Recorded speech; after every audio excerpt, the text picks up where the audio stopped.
Annie মোবাইলের ওয়ালপেপারে এসব ছবি দেখে রাগে নাক মুখ লাল হয়ে যায়। অ্যানি ওয়ালপেপারটা দেখার সাথে সাথে মোবাইলটা আবার জুইকে ফিরিয়ে দেয়। কিরে, নাম বলবি না?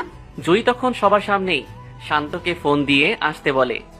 শান্ত তাদের কাছাকাছি এসে দেখে অ্যানিও সেখানে উপস্থিত। শান্ত অ্যানিকে দেখে একটু একটু ভয় পাচ্ছে। শান্ত আসার পরে জুই সবার সামনে হাত ধরে বলে, এই ভার্সিটির টপ স্টুডেন্ট আমার অনেক দিনের ক্রাশ।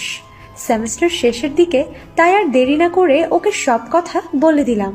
শান্তই আমার স্বপ্ন। বলে সবার সামনে তার কাঁধে মাথা ফেলে শক্ত করে জড়িয়ে ধরে। তাদের মধ্যে সবাই অভিনন্দন জানাচ্ছে, শুধু অ্যানি ছাড়া। কি অ্যানি, কথা বলছিস না যে? ইনি মনে হয় তোর জামাইয়ের পছন্দ করতো। মালিক কখনো চাকরের কাছে বিয়ে বসে? মানে? মিস শান্ত, উপস সরি, মিস্টার শান্ত আমাদের বাড়ির বিশ্বস্ত চাকর। সে 12 বছরের উপর আমাদের বাড়িতে চাকরের মতো কাজ করে যাচ্ছে। জুই তখন বলা শুরু করলো, এই ওয়েট, তুই আমার বয়ফ্রেন্ডকে এখন সবার সামনে ছোট করছিস কেন? ওরা ছোট করার কি আছে? ও যেমন ঠিক তেমনই বললাম। তোর কি যোগ্যতা আছে যে তুই শান্তর বদনাপাত গাচ্ছিস? এটা ওরে বল। শান্ত এই ভার্সিটির সবচেয়ে ভালো স্টুডেন্ট, সবচেয়ে ভদ্র ছেলে। ওরে নিয়ে অনেক স্বপ্ন দেখে। স্বপ্ন দেখে? হ্যাঁ। কই, আমি তো দেখি না। তুই কাকে নিয়ে স্বপ্ন দেখবি? তোর এসব আবেগ ভালোবাসা নাই। আমার ভাবতেও কেমন জানি লাগে যে তুই আমার বেস্ট ফ্রেন্ড। জুই শুধু শুধু একটা ছেলের জন্য বাজে বকিস না। বাজে কি বলছি? তোর মনে কখনো এসব আসছে? প্রত্যেকটা মেয়ের ইচ্ছা থাকে তার স্বামী যেন তাকে অনেক বেশি ভালোবাসে।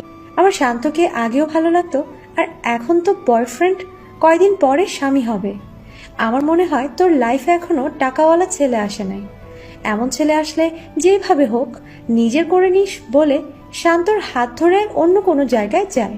ওরে এভাবে বলা ঠিক হয় নাই। তো কিভাবে বলবো? ও মনে হয় অনেক রাগ করেছে। করলে করবে, কত বড় সাহস আমার শান্তকে ছোট করতে আসছে।